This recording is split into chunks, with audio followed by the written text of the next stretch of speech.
أشرقت نفسي بنور من فؤادي.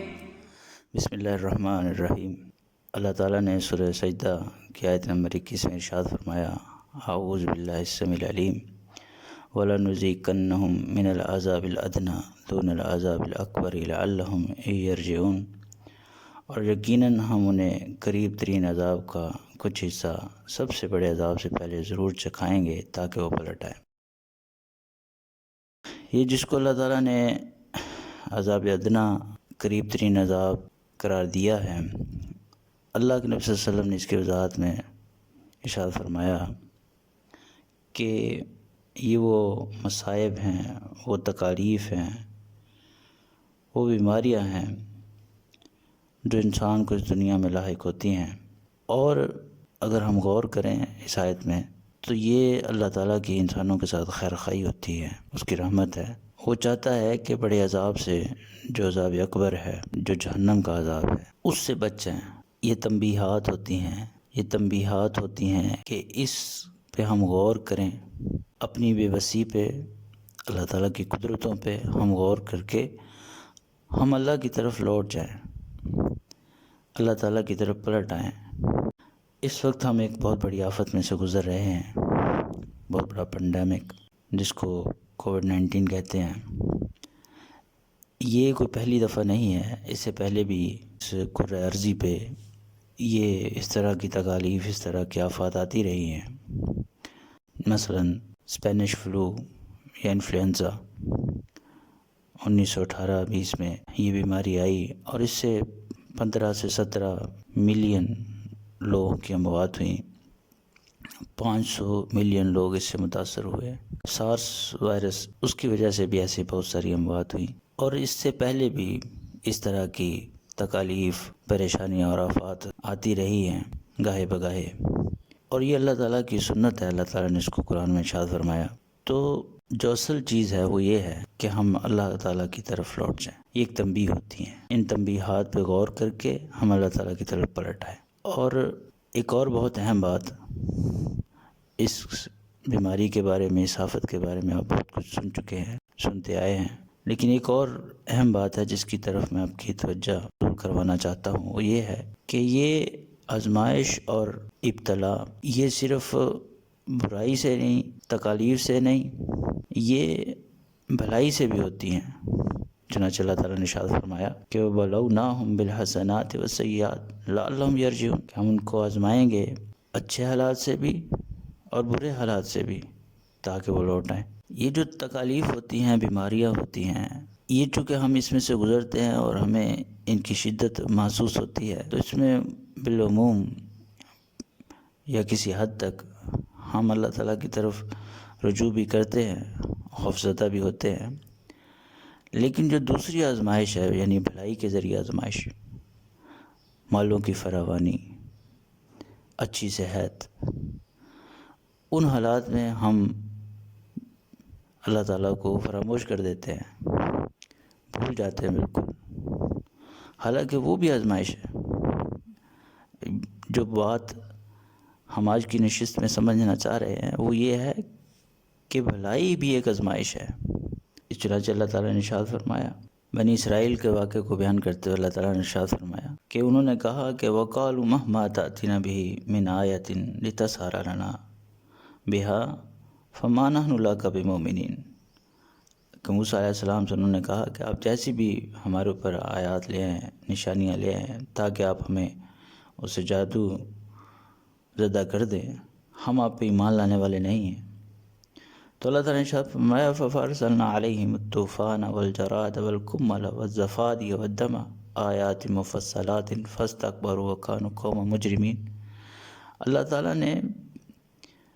پے در پہ ان پہ مختلف قسم کی آزمائشیں اللہ تعالیٰ نے اتاری، طوفان، ٹڈی، جوئیں، مینڈکوں کا عذاب، خون کا عذاب، اور اللہ تعالیٰ نے ارشاد فرمایا کہ انہوں نے تکبر کیا اور وہ مجرم قوم تھے۔ وَلَمَّا وَقَعَ عَلَيْهِمُ الرِّجْزُ، جب بھی تکلیف آتی، قَالُوا يَا مُوسَىٰ ادْعُ لَنَا رَبَّكَ بِمَا عَهِدَ عِندَكَ، تو وہ کہتے کہ اے موسیٰ، جو وعدے اللہ تعالیٰ نے آپ سے کر رکھے ہیں ان کی بنا پر آپ ہمارے لیے دعا کریں، آپ اللہ سے ہمارے لیے دعا کریں۔ اور آگے کہتے رَإِن كَشَفْتَ عَنَّا الرِّجْزَ لَنُؤْمِنَنَّ لَكَ، اگر یہ تکلیف تو ہم سے دور کر دے تو ہم آپ پہ ایمان لے کر آئیں گے۔ وَلَنُرْسِلَنَّ مَعَكَ بَنِي اسرائیل، اور ہم بنی اسرائیل کو آپ کے ساتھ بھیج دیں گے۔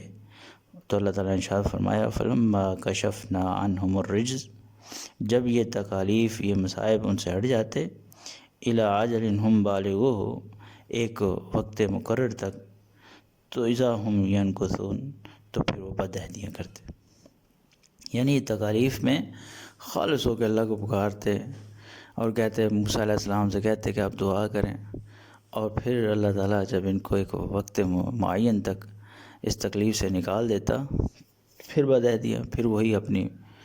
پرانی روش اختیار کر لیتے۔ تو یہ ایک انسانی رویہ ہے، یعنی جب وہ تکالیف ٹل جائیں، پھر آسانی آ جائے، صحت آ جائے، تندرستی مل جائے، پھر وہ اپنی پرانی روش، وہی اللہ تعالیٰ کی بدعہدیاں، وہی سرکشیاں، اسی پہ واپس لوٹ آنا۔ تو یہ تکالیف کے بعد جو آسانیاں ہیں وہ بھی آزمائش ہے، وہ بھی ایک آزمائش ہے، جو بھلائی ہے، جو فراوانیاں ہیں، وہ بھی ایک آزمائش ہے۔ اور اس آزمائش میں اگر ہم اللہ تعالیٰ سے غافل ہو کر اس دنیا سے چلے جائیں تو وہ اللہ تعالیٰ کی نافرمانی اگر کے اس دنیا سے چلے جائیں، وہ اس سے بڑی آزمائش ہے، وہ عذاب اکبر کی باعث بن سکتی ہیں، جس کو اللہ تعالیٰ نے عذاب اکبر کہا ہے، جو شدید ترین عذاب ہے، اس کا باعث بن سکتی ہے۔ اس پہ ہماری توجہ بہت کم ہوتی ہے جب ہمیں فراوانی ہو، اور انشاءاللہ اس تکلیف سے بھی ہم نکل جائیں گے،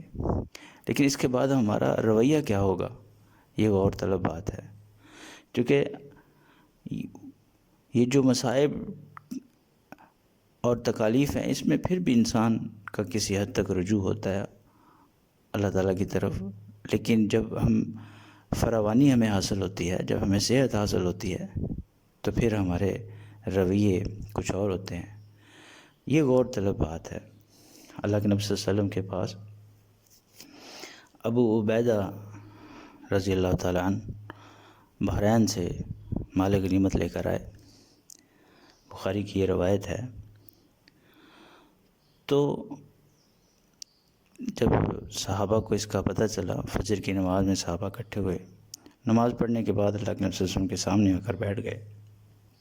تو حدیث کے الفاظ ہیں کہ فَتَبَسَّمَ رسول اللہ صلی اللہ علیہ وسلم،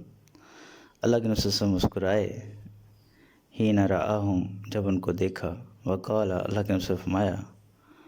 اظنکم قد سمعتم ان ابا عبیدہ قد جاء بشیء، میرا خیال ہے کہ آپ لوگوں کو معلوم ہوا ہے کہ ابو عبیدہ کچھ مال لے کر آئے ہیں۔ تو اللہ کے نبی صلی اللہ علیہ وسلم نے ان سے ارشاد فرمایا کہ تم خوش ہو جاؤ اور اس چیز کے لیے امید رکھا کرو، اچھی امید رکھا کرو جو تمہیں خوش کرتی ہے۔ آگے اللہ کے نبی صلی اللہ علیہ وسلم نے ارشاد فرمایا، فواللہ للفقر اخشی علیکم، اللہ کی قسم مجھے تمہارے بارے میں غربت کا، فاقہ کشی کا، اس کا ڈر نہیں ہے، ولیکن اخشی علیکم، مجھے اس بات کا ڈر ہے، ان تبسط علیکم الدنیا، کہ تم پہ دنیا کو کھول دیا جائے گا، دنیا کے دروازے تمہارے لیے کھول دیے جائیں، یعنی دنیا کی فراوانی تم پہ آ جائے، کما بسطت علی من کان قبلکم، جیسے تم سے پہلے لوگوں پہ کھول دیے گئے تھے، فتنافسوها کما تنافسوها، پھر تم اس کی دوڑ میں لگ جاؤ، ایک دوسرے سے آگے بڑھنے کے دوڑ میں لگ جاؤ جیسے وہ لگ گئے تھے، فتہلککم کما اہلکتہم، پھر یہ تمہیں ہلاک کر دے جیسے ان کو ہلاک کر دیا تھا۔ تو اللہ کے نبی صلی اللہ علیہ وسلم نے اس حدیث میں بھی جو ارشاد فرمایا کہ یہ فراوانی، جو مال کی فراوانی ہے، اچھی صحت، یہ اس زیادہ خوفناک بات ہے اگر یہ چیزیں ہمیں اللہ سے غافل کر دیں، اگر یہ چیزیں ہمیں اللہ سے غافل کر دیں اور اللہ تعالیٰ کے دین سے باغی کر دیں، تو یہ اس سے زیادہ خطرناک ہے۔ تو یہ غور طلب بات ہے۔ اللہ تعالیٰ سے دعا ہے کہ یہ تکالیف یا یہ آزمائشیں، یہ آفت جو ہم پہ آئی ہوئی ہے، اللہ تعالیٰ اس کو ہم سے ٹال دے، اور جب ہم اس سے نکلیں تو ہم اس حال میں نکلیں کہ ہمارا اللہ کی طرف مکمل رجوع ہو۔ اقول قولی ھذا استغفر اللہ لکم ولسائر المسلمین۔